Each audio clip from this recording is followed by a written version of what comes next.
মা বাবার কাছে সব সন্তান সমান, এটা একটা টপ লেভেলের মিথ্যা কথা। সবার জীবনে একজন স্পেশাল মানুষ থাকে, আর সেই স্পেশাল মানুষগুলোই স্পেশাল স্পেশাল কষ্ট দেয়।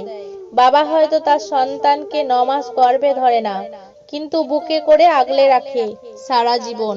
কারণ কিছু কিছু মানুষ আছে যারা ভালো সম্পর্কগুলোকে খারাপ করে দেয়, অনেক অনেক উল্টাপাল্টা কথা বলে। কারো সম্পর্কে কেউ খারাপ কিছু বললে চট করে বিশ্বাস করবেন না। আপনি টাকা ইনকাম করুন, ভালোবাসার সম্মান এমনিতেই আসবে। কারোর কাছ থেকে মেসেজ না পাঠাও একটা মেসেজ, সেটা হলো আপনাকে তাদের প্রয়োজন নেই। বিষাক্ত মানুষ যখন বিশ্বাসের ওপর বিষ ঢেলে দেয়, তখন আর মানুষের দ্বিতীয়বার কাউকে বিশ্বাস করাটা কঠিন হয়ে যায়। পুত্রকে চেনা যায় বিয়ের পর, কন্যাকে যৌবনে, স্বামীকে স্ত্রীর অসুস্থতা, স্ত্রীকে স্বামীর দারিদ্রতায়, বিপদে বন্ধুকে, লড়াইয়ের ভাইকে। তিনটি জিনিস সবসময় মনে রেখো। এক, যখন তুমি রেগে থাকবে তখন সাথে সাথে কোনো উত্তর দিও।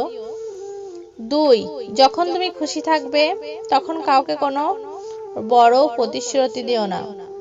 3, যখন তুমি খুব দুঃখে থাকবে তখন গুরুত্বপূর্ণ কোনো সিদ্ধান্ত দিও না। পৃথিবীতে প্রতিশ্রুতি গ্রহণের মাধ্যমে যতটা অর্জন করতে পারবে, তার চেয়ে অনেক বেশি অর্জন করতে পারবেন ক্ষমা প্রদর্শনের মাধ্যমে। চারিদিকে সবকিছু অন্ধকার মনে হলে আবার দেখো, হয়তো তুমি আলো। অহংকার তারই করে যারা বিনা পরিশ্রমে সবকিছু পায়।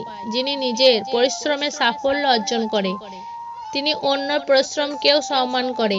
আপনাকে উপরে ওঠাতে কেউ আপনার জন্য বসে নেই, কিন্তু নিচে নামতে অনেকেই তৈরি আছে। যে জিনিসগুলো টাকা থাকলে কেনা যায় না, আদব কায়দা, বিবেক, সম্মান, চরিত্র, কাণ্ডজ্ঞান, বিশ্বাস, ধৈর্য, জাত, সততা, ভালোবাসা, বাস্তবতার মাঝে মাঝে হারিয়ে ফেলে সেটি সময়, ক্লান্ত হলে যেটি হারিয়ে ফেলে সেটি শক্তি, আর স্বার্থর মধ্যে যেটি হারিয়ে ফেলে সেটি মনুষ্যত্ব।